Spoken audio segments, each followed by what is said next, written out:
We would like to welcome all veterans, families, staff, and students to our Veterans Day program.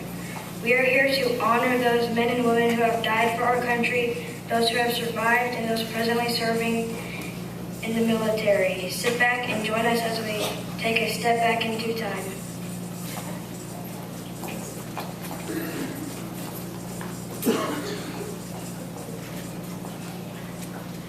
In modern times, the U.S. military plays or sounds Reveille in the morning, generally near sunrise, though its exact time varies from base to base.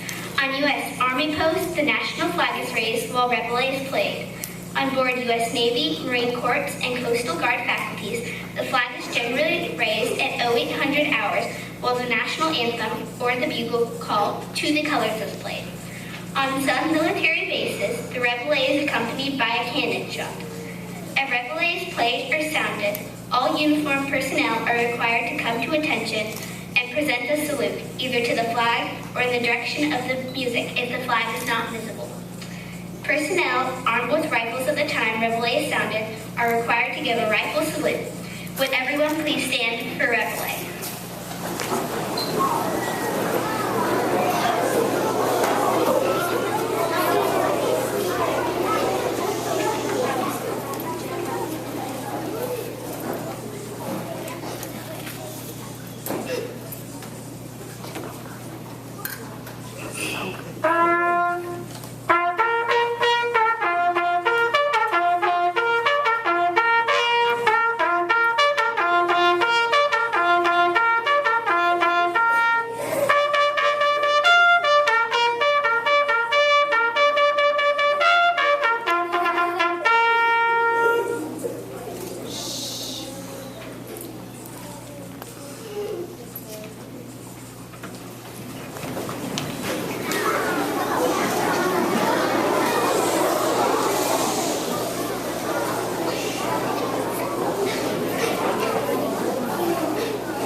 The pledge has been modified 4 times since the composition, with the most recent change adding the words "under God" in 1954.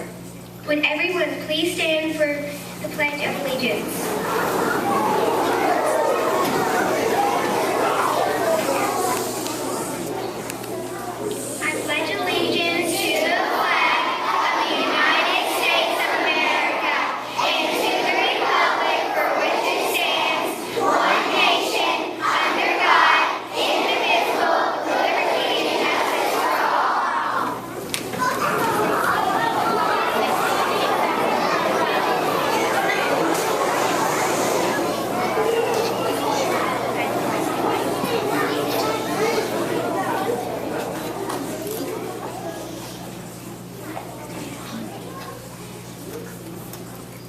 The American Revolution inspired both British and American citizens and soldiers to write songs about their differences. The words of the songs were printed on newspapers, periodicals, and broadsheets sold on the streets of Boston, Philadelphia, and other major American cities. Many songs expressed stirring pride and anger. They told the rising political tensions in Boston Massacre and Tea Parties, the weaknesses of the enemy and strength of our patriotism. One of those songs truly stirred the hearts of the soldiers. Yankee Doodle is a well-known British-American song. The organ dates back to the 7 Years' War.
attack on Fort McHenry in Baltimore. When the smoke finally cleared, he saw that the flag was still flying above the fort. This sight inspired him to write the poem that would later become the words for the Star Spangled Banner. Would everyone please stand for the singing of the Star Spangled Banner?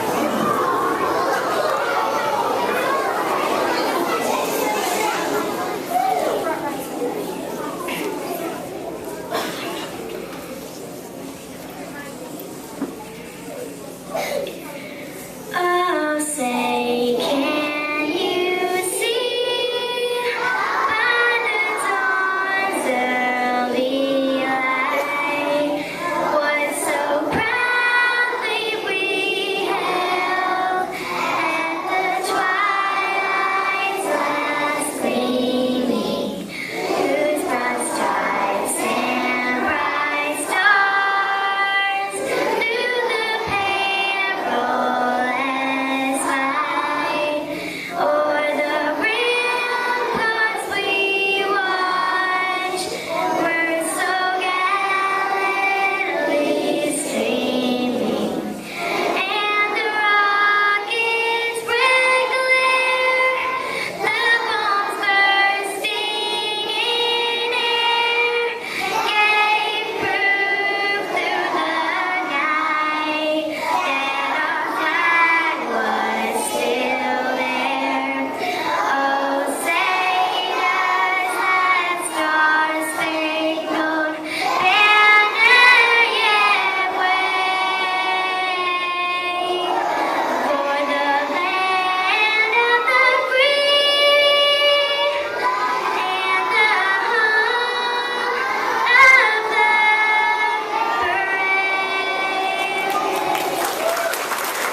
That's a baby.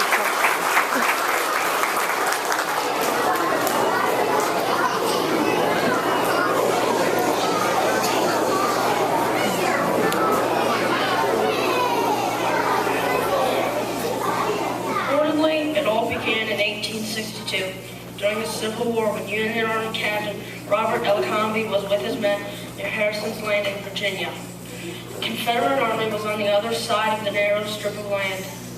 During the night, Captain Abercrombie heard the moan of a soldier who was severely wounded on the field. Not knowing if it was a Union or a Confederate soldier, the captain decided to risk his own life and bring about the stricken man for medical attention.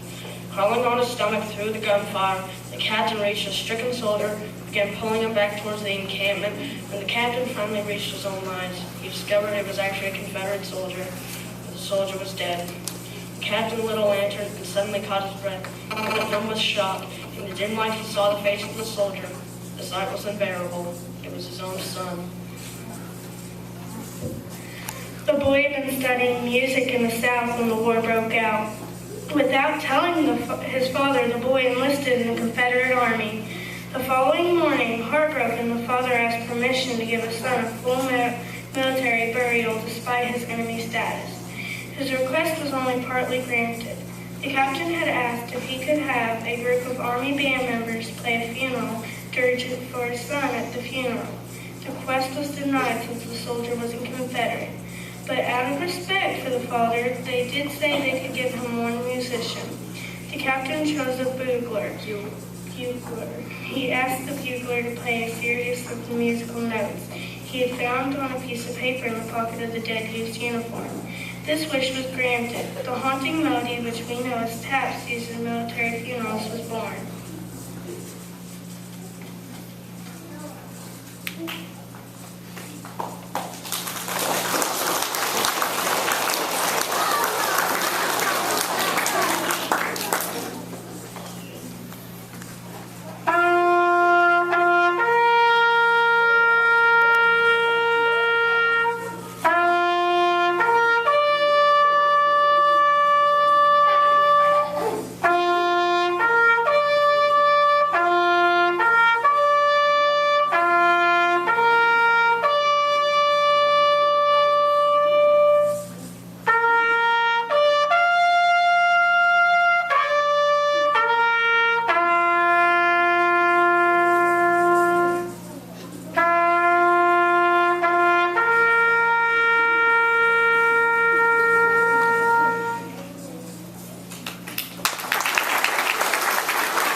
who fought at Gettysburg.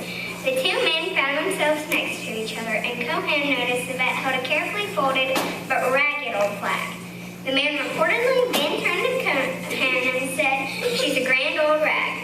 Cohen thought it was a great line and wrote the lyrics to a song that was later performed on stage. He originally named his tune, "You're a Grand Old Rag."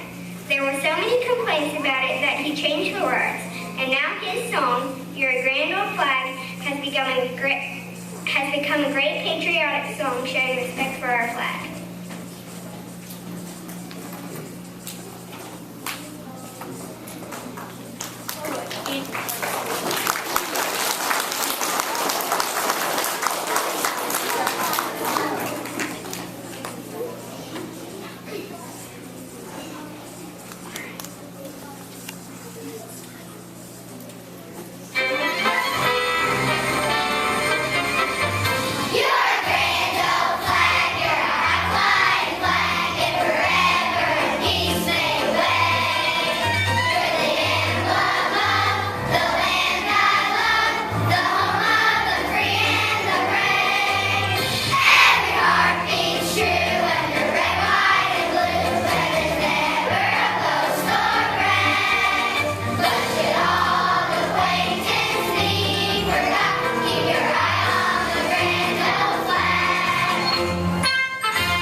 To honor our veterans, we will watch a video highlighting each of the branches of the military. When the branch of armed services in which you served is announced, please stand so we can recognize you.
If you are in the Coast Guard, please stand.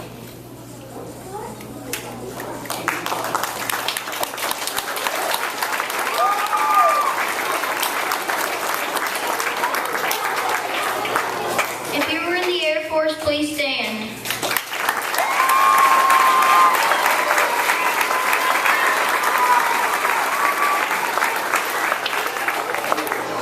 If you were in the Marines, please stand.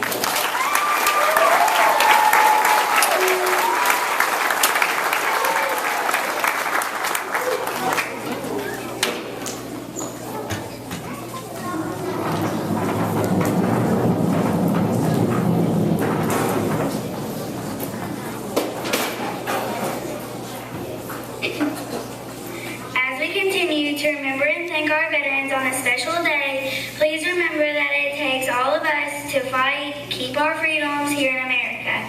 We want to continually show our appreciation to all of our veterans and to thank them for being there when we needed you. Your dedication has been an inspiration to the youth of today, and we are proud to have you as role models. We are proud to be American and proud and honored that all of our veterans are here with us today. Thank you.